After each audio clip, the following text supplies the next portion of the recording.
Today we are going to discuss congestive heart failure और CHF। तो CHF क्या है? इसको हम हार्ट फेलियर के नाम से भी जानते हैं। यह एक ऐसी फिजियोलॉजिकल कंडीशन है जिसके दौरान हमारी जो हार्ट की मसल्स हैं वो हमारी बॉडी को उसकी मेटाबॉलिज्म के अनुसार प्रॉपर ब्लड सप्लाई नहीं दे पाती, उसे हम कंजेस्टिव हार्ट फेलियर कहते हैं। जैसा कि हम जानते हैं कि हमारी पूरी बॉडी को ब्लड सप्लाई की सख्त आवश्यकता होती है, क्योंकि हमारी बॉडी में जितनी भी सेल्स हैं, जितने भी टिश्यू हैं और जितने भी ऑर्गन्स हैं, उन सभी को अपने प्रॉपर फंक्शनिंग करने के लिए ऑक्सीजन की और न्यूट्रिशन की ज़रूरत होती है। साथ में जो हमारी बॉडी के अंदर मेटाबॉलिज्म होती है उसके लिए भी ब्लड की सख्त आवश्यकता होती है, न्यूट्रिएंट्स की सख्त आवश्यकता होती है। अगर ऐसी स्थिति जिसमें हमारा हार्ट इन सभी फंक्शंस को रोक दे, यानी हमारी जो हार्ट है उसकी ब्लड सप्लाई रुक जाए और वो हमारे बॉडी के अंदर ब्लड पंप न करे, तो ऐसी स्थिति को हम हार्ट फेलियर कहते हैं। तो हार्ट फेलियर क्या है? पैथोलॉजिकल या physiological condition in which heart is unable to pump proper blood supply to body according to their metabolic need। यानी हमारी बॉडी को हमारा हार्ट प्रॉपर ब्लड सप्लाई उसकी मेटाबॉलिज्म के अनुसार न दे पाए, उसे हम कहते हैं heart failure, congestive heart failure या कार्डियक हार्ट फेलियर। तो नेक्स्ट अब हम इसके बाद में बात करते हैं कॉजेस की। हार्ट फेलियर में जो हार्ट फेलियर है वो किस किस तरीके से, किन किन कॉजेस से होता है। Cause of congestive heart failure. तो कंजेस्टिव हार्ट फेलियर में हमारे हार्ट के जो वेंट्रिकल्स हैं, हमारे हार्ट के जो एट्रियम्स हैं, वाल्व्स हैं, उन सभी में खराबी होने की वजह से, उनमें डिफॉर्मिटीज आ जाने की वजह से ऐसा हो सकता है। तो कंजेस्टिव हार्ट फेलियर में जो मेन कॉज है वो है septal defect and valve stenosis. तो सबसे पहला कॉज क्या है? Atrial septal defect. Atrial septal defect क्या है? जो हमारे एट्रियम्स हैं, हमारे हार्ट में दो एट्रियम्स, दो वेंट्रिकल्स पाए जाते हैं। टोटल हमारे हार्ट के अंदर 4 चैम्बर्स पाए जाते हैं। इसको हम एक डायग्राम से समझ सकते हैं।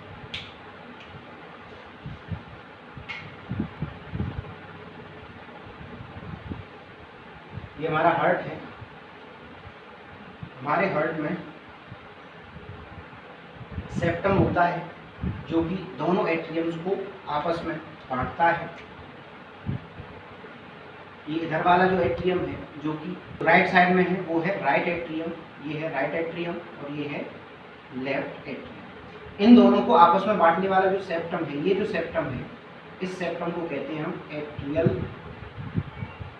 सेप्टम या इंटर एट्रियल सेप्टम। ये ऐसा सेप्टम है जो कि हमारे दोनों एट्रियम्स को आपस में बांटने का काम करता है। अगर इस सेप्टम में कोई डिफॉर्मिटी आ जाती है या कोई डिफेक्ट होता है तो हमारा हार्ट फेल हो जाता है ब्लड सप्लाई को पूरी करने के लिए। नेक्स्ट है सेकंड, वेंट्रिकुलर सेप्टल डिफेक्ट।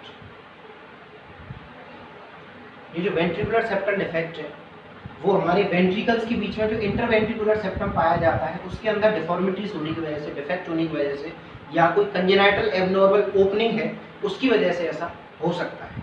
तीसरा आता है, तीसरा कॉज है mitral valve stenosis. Mitral valve क्या है? बाइकस्पिड वाल्व का दूसरा नाम है। बाइकस्पिड वाल्व हमेशा लेफ्ट एट्रियम और लेफ्ट वेंट्रिकल के बीच में पाया जाता है। कहाँ पाया जाता है? लेफ्ट एट्रियम और लेफ्ट वेंट्रिकल के बीच में। जब इसमें स्टेनोसिस होती है, यानी ये वाल्व सिकुड़ जाता है, नैरोइंग हो जाती है, उसकी वजह से हमारी बॉडी के अंदर सर्कुलेशन में डिफॉर्मिटीज आती है या वो पूरा नहीं हो पाता है, उसे हम कार्डियक हार्ट फेलियर कहते हैं। नेक्स्ट है आयोटिक वाल्व स्टेनोसिस। जो चौथा कॉज है वो है aortic valve stenosis. It means जो अयोटा की ओपनिंग्स पे एक वाल्व लगा हुआ रहता है उसे हम आयोटिक वाल्व कहते हैं। उसमें अगर कोई डिफॉर्मिटी आ जाती है, कोई नैरोइंग आ जाती है, उसे हम आयोटिक वाल्व स्टेनोसिस कहते हैं। जो नेक्स्ट है डिसरिथमिया। डिसरिथमिया मीन्स हमारे जो हार्ट की रिदम है उसमें गड़बड़ हो जाना। हमारा जो हार्ट है उसकी एक प्रॉपर रिदम होती है, उसमें कॉन्ट्रैक्शन और रिलैक्शंस जो होते हैं वो एक रिदम के साथ में यानी 72 टाइम्स होते हैं। तो उस रिदम में अगर गड़बड़ होती है तो CHF यानी कंजेस्टिव हार्ट फेलियर हो सकता है। और अगला है next thyroid disorder. Thyroid disorders में जो थायराइड ग्लैंड है उससे निकलने वाले जो हार्मोन्स हैं वो हमारी बॉडी में मेटाबॉलिज्म करते हैं, मेटाबॉलिज्म को कंट्रोल करते हैं।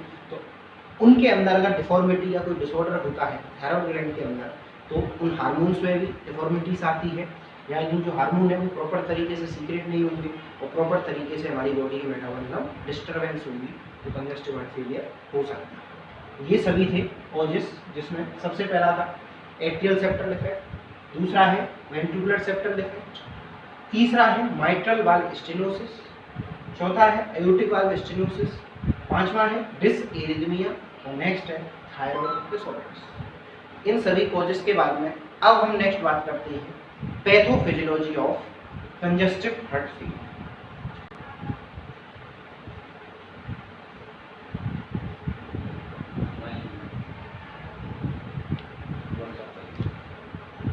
तो अब हम बात करेंगे पैथोफिजियोलॉजी की। तो पैथोफिजियोलॉजी में हम पता करेंगे कि कंजेस्टिव हार्ट फेलियर किस किस तरीके से होता है। तो वेंट्रिकुलर फेलियर और अदर कॉजेस यानी कि जो वेंट्रिकल्स हैं हमारे वो अगर फेल हो जाते हैं राइट और लेफ्ट दोनों तरफ के, या और कॉज जैसे atrial septal defect, ventricular septal defect, mitral valve stenosis और एओर्टिक वाल्व स्टेनोसिस, तो ऐसे कॉज इनकी वजह से हमारे हार्ट के अंदर कंपनसेटरी मैकेनिज्म स्टार्ट हो जाती है। कौन सी मैकेनिज्म स्टार्ट होती है? Compensatory mechanism. इस मैकेनिज्म के दौरान हमारे बॉडी के अंदर कुछ चेंजेस आते हैं, जिसमें सबसे पहला चेंजेस है एक्टिवेशन ऑफ नॉरएपिनेफ्राइन। पहला काम क्या होता है? Activation of नॉरएपिनेफ्राइन। नॉरएपिनेफ्राइन क्या है? नॉरएड्रेनालाइन के नाम से भी जानते हैं।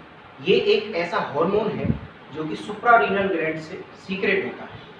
इसका काम है हमारी बॉडी में स्टिमुलेशंस करना, जिसकी वजह से हमारे हार्ट में जो कार्डियक रिदम है वो बढ़ती है और हमारी पल्स रेट इंक्रीज हो जाती है। उसकी वजह से क्या होता है? टैकीकार्डिया, इट मीन्स पल्स का बढ़ जाना। पल्स बढ़ने की वजह से हमारी मायोकार्डियम के ऊपर स्ट्रेस बढ़ती है। स्ट्रेस मीन्स उसके ऊपर उसका वर्कलोड बढ़ता है। वर्कलोड बढ़ने की वजह से हमारे हार्ट में कंजेस्टिव हार्ट फेलियर या हम कहें हार्ट फेलियर हो जाता है। दूसरा काम होता है activation of renin angiotensin system. ये जो रेनिन एंजियोटेंसिन सिस्टम है ये ऐसा सिस्टम है हमारी बॉडी के अंदर जो कि किडनी के थ्रू कंट्रोल होता है। किडनी से रेनिन हार्मोन सीक्रेट होता है और हमारी बॉडी के अंदर ये रेनिन एंजियोटेंसिन सिस्टम वाटर के बैलेंस में रेस्पॉन्सिबल होता है, क्योंकि हम जानते हैं कि जब बॉडी के अंदर वाटर का लेवल ब्लड में बढ़ता है तो बीपी बढ़ता है, ब्लड प्रेशर बढ़ता है। वो इसलिए होता है क्योंकि रेनिन एंजियोटेंसिन सिस्टम एक्टिवेट होने की वजह से सोडियम और वाटर रिटेंशन होता है। क्या होता है? Sodium and water retention. जो सोडियम है और वाटर है वो हमारी किडनी से बात जो फिल्टर होकर के बाहर जा रहे थे वो ना जा करके हमारे ब्लड में वापस लौटने लगते हैं, जिससे मायोकार्डियम के ऊपर स्ट्रेस बढ़ती है, मायोकार्डियम का वर्कलोड बढ़ता है और कंजेस्टिव हार्ट फेलियर हमें देखने को मिलता है। तो ये थी। उसके बाद में ये थी दो मैकेनिज्म। तीसरा काम होता है इंक्रीज मायोकार्डियल कॉन्ट्रैक्शन। जो हमारी मायोकार्डियल मसल्स हैं उनमें कॉन्ट्रैक्शन बढ़ते हैं, बढ़ जाती हैं, जिसकी वजह से कार्डियक वर्कलोड बढ़ता है। जो हमारा हार्ट है उसके ऊपर वर्कलोड यानी उसका काम बढ़ जाता है, पंपिंग बढ़ जाती है, जिससे वेंट्रिकुलर हाइपरट्रोफी और डायलेशन होता है। वेंट्रिकुलर हाइपरट्रोफी मींस वेंट्रिकल्स में एबनॉर्मल तरीके से सेल्स की ग्रोथ हो जाना, सेल्स बढ़ जाना, जिससे वो डायलेट हो जाते हैं, उनका साइज बढ़ जाता है, जिसे हम वेंट्रिकुलर हाइपरट्रोफी कहते हैं। ये थी पैथोफिजियोलॉजी। इस पैथोफिजियोलॉजी में मैं आपको एक बार फिर से रिपीट कर देता हूँ। वेंट्रिकुलर फेलियर या अदर कॉज, यानी जो हमारी कंजेस्टिव हार्ट फेलियर के कुछ कॉजेस हैं, उनसे कंपनसेटरी मैकेनिज्म स्टार्ट होती है। कंपनसेटरी मैकेनिज्म में 3 अलग अलग काम होते हैं। पहला, एक्टिवेशन ऑफ नॉरएपिनेफ्राइन, जो कि नॉरएड्रेनालाइन के नाम से भी जानते हैं। ये सुप्रारीनल ग्लैंड से सीक्रेट होता है, जो हमारी पल्स को इंक्रीज कर देता है, टैकीकार्डिया कर देता है, जिससे मायोकार्डियम में स्ट्रेस बढ़ती है, उसके वर्कलोड बढ़ता है और कंजेस्टिव हार्ट फेलियर देखने को मिलता है। दूसरा काम, रेनिन एंजियोटेंसिव सिस्टम स्टार्ट होता है, जिससे सोडियम एंड वाटर रिटेंशन होता है। सोडियम वाटर रिटेंशन की वजह से फर्दर मायोकार्डियम में स्ट्रेस बढ़ती है और कंजेस्टिव हार्ट फेलियर देखने को मिलता है। ऐसे ही तीसरा है इंक्रीज मायोकार्डियल कॉन्ट्रैक्शन। मायोकार्डियल के अंदर कॉन्ट्रैक्शन बढ़ते हैं, कार्डियक वर्कलोड बढ़ता है, जिससे वेंट्रिकुलर हाइपरट्रोफी, वेंट्रिकल्स का साइज बढ़ जाता है। This is pathophysiology. और पैथोफिजियोलॉजी के बाद में नेक्स्ट अब हम बात करेंगे sign and symptoms of congestive heart failure.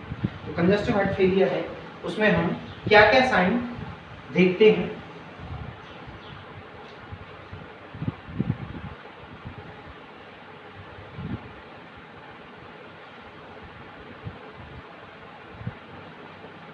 Pathophysiology के बाद में अब हम बात करते हैं sign and symptoms. Sign and symptoms. तो कंजेस्टिव हार्ट फेलियर में हमें अलग अलग साइन देखने को मिलते हैं, क्योंकि हमारे हार्ट में अलग अलग राइट और लेफ्ट दोनों साइड में वेंट्रिकल्स पाए जाते हैं। तो अगर राइट वेंट्रिकल फेल होगा तो मरीज में हमें अलग साइन देखने को मिलेंगे, और लेफ्ट वेंट्रिकल फेल होता है तो अलग साइन देखने को मिलते हैं। तो सबसे पहले हम बात करते हैं, अगर मरीज में लेफ्ट वेंट्रिकल फेल होता है, क्या है, if left ventricle is fail. अगर मरीज में लेफ्ट वेंट्रिकल फेल होता है तो सबसे पहले हमें पल्मोनरी इडीमा देखने को मिलेगा। क्या देखने को मिलेगा? Pulmonary oedema. Pulmonary oedema means हमारे लंग्स के अंदर सूजन आने लगेगी, यानी जो हमारी पल्मोनरी कैविटी है, जिसे हम प्लूरल कैविटी भी कहते हैं, उसके अंदर फ्लूइड कलेक्शन होने की वजह से स्वेलिंग आने लगी, तो पल्मोनरी इडीमा कहते हैं इसको। नेक्स्ट है सेकंड, शॉर्टनेस ऑफ ब्रीथिंग। दूसरा है शॉर्टनेस ऑफ ब्रीथिंग।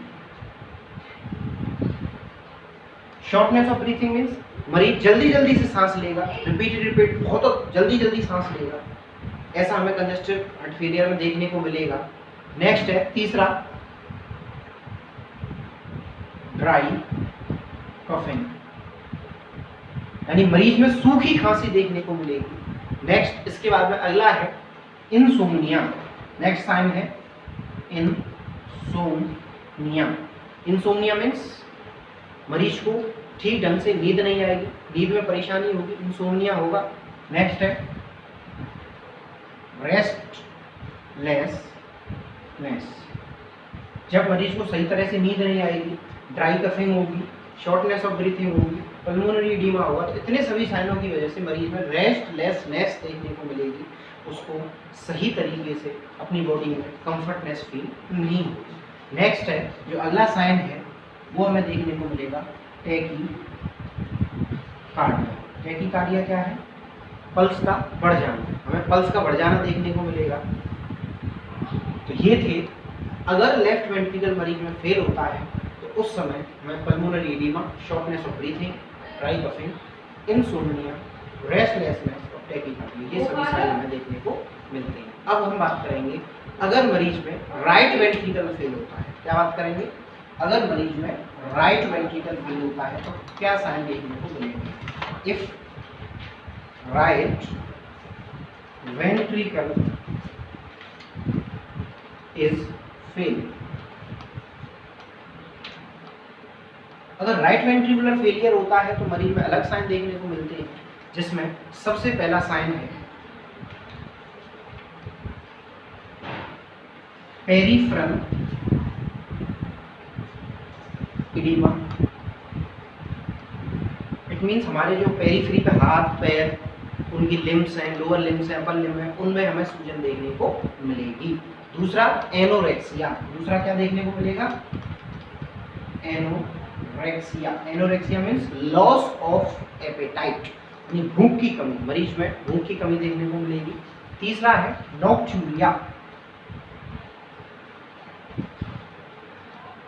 नॉक्टूरिया मीन्स ऐसी कंडीशन जिसमें मरीज का यूरिन आउटपुट नाइट में बढ़ जाएगा, यानी नाइट में रात को बार बार यूरिन पास करने के लिए जाए। नेक्स्ट है वीकनेस, यानी मरीज में कमजोरी देखने को मिलेगी। और लास्ट है लिवर कंजेशन, हमारे लिवर के अंदर कंजेशन देखने को मिलेगा, क्योंकि लिवर पर ब्लड सप्लाई बढ़ जाएगी। हमारे एट्रियम्स में, जो हमारे एट्रियम है हार्ट के, उसमें खराबी होने की वजह से जो लिवर से आने वाला ब्लड था इंफीरियर वीना कावा के थ्रू, तो उसमें प्रेशर बढ़ जाएगा, पोर्टल हाइपरटेंशन भी हो सकती है। इसकी वजह से लिवर कंजेशन हमें देखने को मिलता है। ये थे सभी साइन एंड सिम्टम। अब इसके बाद में हम बात करते हैं next diagnosis of CHF, congestive heart failure में हम क्या क्या डायग्नोसिस दे सकते हैं, या हम मरीज की कैसे पता लगा सकते हैं कि इसको कंजेस्टिव हार्ट फेलियर है।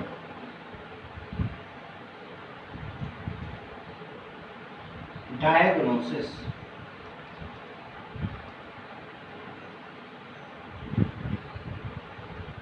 तो कंजेस्टिव हार्ट फेलियर को पता करने के लिए हम सबसे पहले ECG करा सकते हैं। ECG हम क्या करा सकते हैं? ECG एक ऐसा टेस्ट है, इलेक्ट्रोकार्डियोग्राफी कहती है इसको, जिसमें हम हार्ट की इलेक्ट्रिकल एक्टिविटीज को चेक करते हैं। अगर किसी मरीज में QRS कॉम्प्लेक्स, कौन सा? QRS कॉम्प्लेक्स बढ़ता है, इंक्रीज होता है, तो मरीज के अंदर कंजेस्टिव हार्ट फेलियर डिटेक्ट होगा। दूसरा है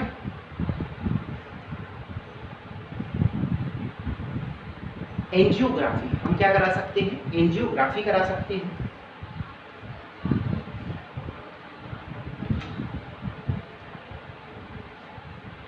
हम मरीज की कोरोनरी आर्टरी के अंदर कैथेटर डाल के हम ब्लड वेसल्स, जो हमारी कोरोनरी आर्टरी ब्लड वेसल है, उसमें ये चेक कर सकते हैं कोई कंजेशन, कोई नैरोइंग या कोई एथेरोस्क्लेरोसिस तो नहीं है। इन सारी चीज़ों की हम स्टडी कर सकते हैं, क्योंकि हम जानते हैं कि हमारे हार्ट को ब्लड सप्लाई कोरोनरी आर्टरी देती है।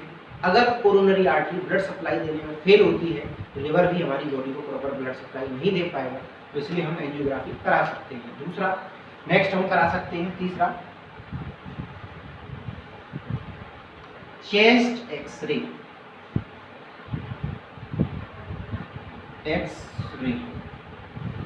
यानी अपने चेस्ट का एक्सरे कराएंगे, जिससे हम कार्डियोमेगेली के बारे में, वेंट्रिकुलर हाइपरट्रोफी, इन सभी के बारे में पता कर सकते हैं। उसके बाद में नेक्स्ट हम करा सकते हैं ABG एनालिसिस।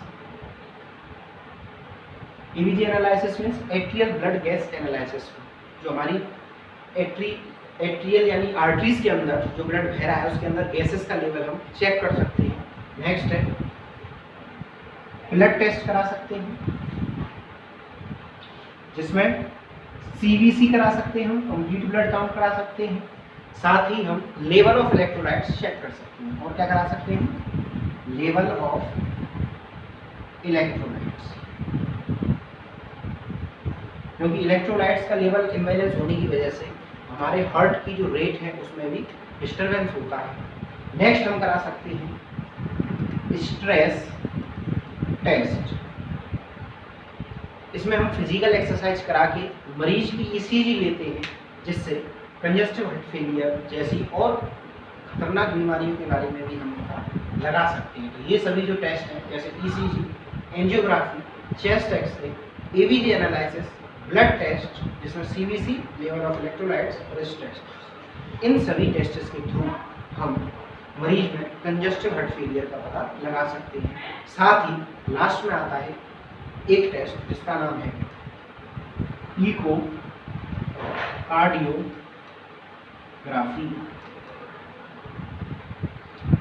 ये एक ऐसा टेस्ट है जिसमें हम अल्ट्रासाउंड लेते हैं, एक्सरे लेते हैं, जिससे हार्ट की जो एक्टिविटीज़ हैं, साथ ही हार्ट के अंदर जो वाल्व हैं, चेम्बर्स हैं, उनके बारे में हम पता कर सकते हैं।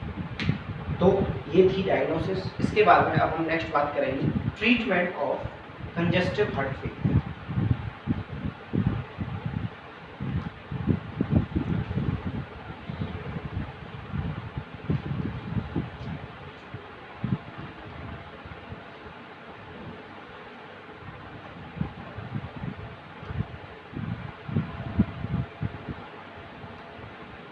हम कंजेस्टिव हार्ट फेलियर के मरीज में क्या क्या ट्रीटमेंट दे सकते हैं या किस किस तरीके से हम उसको ट्रीट कर सकते हैं। तो सबसे पहले हम कंजेस्टिव हार्ट फेलियर के मरीज में ACE इनहिबिटर्स दे सकते हैं। क्या दे सकते हैं? ACE inhibitors. ACE इनहिबिटर्स क्या है? Angiotensin converting enzyme inhibitors. जो ACE इनहिबिटर्स हैं वो ऐसे ड्रग्स हैं जिनमें एंजियोटेंसिन सेकंड को रोकने की, यानी उसको कन्वर्ट होने की, रोकने की जो क्षमता है वो होती है। उसको रोक करके हमारी बॉडी के वाटर को बैलेंस करते हैं और हमारे BP को कम करते हैं। नेक्स्ट है, अच्छा, इसमें कुछ ड्रग्स आती हैं जैसे कि कैप्टोप्रिल,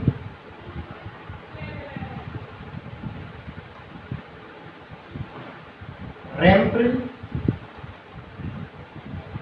कैप्टोप्रिल और रैमप्रिल जैसी ड्रग्स आती हैं इसमें। नेक्स्ट हम कर सकते हैं नाइट्रेट्स दे सकते हैं। क्या दे सकते हैं? नाइट्रेट्स। ये ऐसी दवाइयाँ हैं जो कि हमारी ब्लड वेसल्स को डायलेट कर देती हैं, जिससे ब्लड प्रेशर यानी BP नॉर्मल होता है, नॉर्मल की तरफ आता है। तो हम कंजेस्टिव हार्ट फेलियर में ये दे सकते हैं। नेक्स्ट उसके बाद में अगला ट्रीटमेंट हम दे सकते हैं डाईयूरेटिक्स। क्या दे सकते हैं? डाईयूरेटिक्स। डायूरेटिक्स क्या है? ऐसी दवाइयों का ग्रुप जो एक्स्ट्रा वाटर को हमारे ब्लड में से रिमूव कर देती है, जिसमें आती है फ्रूसामाइड। क्या आती है?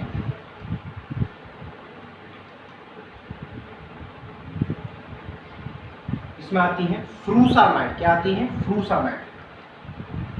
डायूरेटिक्स में आती है फ्रूसीमाइड। नेक्स्ट उसके बाद में हम अगला ट्रीटमेंट दे सकते हैं डायगोक्सिन। क्या दे सकते हैं? डायगोक्सिन। ये ऐसी ड्रग्स हैं, ऐसी दवाइयाँ हैं जो हमारी हार्ट बीट को स्लो करती हैं और कार्डियक मसल्स को रिलैक्स कर देती हैं। नेक्स्ट उसके बाद में हम पेशेंट को लो सोडियम डाइट लेने की सलाह देते हैं। ऐसी डाइट जिसमें सोडियम की मात्रा कम हो, कम नमक खाने की हम मरीज को कहते हैं। साथ ही हम बीटा ब्लॉकर्स दे सकते हैं। बीटा ब्लॉकर्स क्या है? ये बीटा ब्लॉकर्स हमारे हार्ट की रिदम को, हमारे हार्ट की रेट को कंट्रोल करते हैं। तो बीटा ब्लॉकर्स इनहिबिटर्स ऐसी दवाइयाँ होती हैं जो बीटा ब्लॉकर्स को इनहिबिट करके हमारे हार्ट की रफ्तार को ठीक कर देती हैं या कार्डियक रिदम को सही कर देती हैं। इसके अंदर आता है मेटोप्रोलॉल। क्या आता है? मेटोप्रोलॉल। तो ये था मेडिकल मैनेजमेंट। अब उसके बाद में नेक्स्ट, अगर मेडिसिन से यानी दवाइयों से अगर कोई रिलीफ नहीं मिलता है तो हम मेडिकल मैनेजमेंट के साथ साथ सर्जिकल मैनेजमेंट भी कर सकते हैं मरीज में। तो हम बात करेंगे सर्जिकल मैनेजमेंट।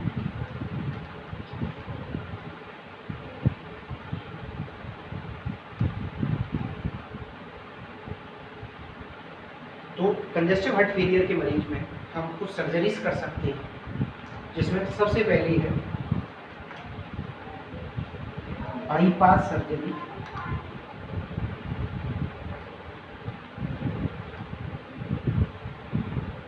बाईपास सर्जरी क्या है? ये एक ऐसी सर्जरी है जिसमें कोरोनरी आर्टरी या कोई ब्लड वेसल्स है, उसके अंदर अगर कोई रुकावट, कोई ऑब्स्ट्रक्शन आता है तो हम उसको डायरेक्ट बाईपास कर देते हैं, जिससे वो ब्लड सप्लाई दोबारा से स्टार्ट हो जाती है। नेक्स्ट सेकंड आता है हार्ट वाल्व रिप्लेसमेंट। यानी जो हमारे हार्ट है अगर उनके बाद में स्टेनोसिस या कोई फाइब्रोसिस हो जाती है तो हम उनको रिप्लेस कर सकते हैं सर्जरी के द्वारा। और तीसरा हम कर सकते हैं हार्ट ट्रांसप्लांट। ये एक ऐसी सर्जरी है जिसमें हम किसी भी डोनर से हम हार्ट को लेंगे और जो ज़रूरतमंद पेशेंट है जिसको CHF है उसमें हम उसको ट्रांसप्लांट कर देंगे। तो ये था मैनेजमेंट ऑफ CHF।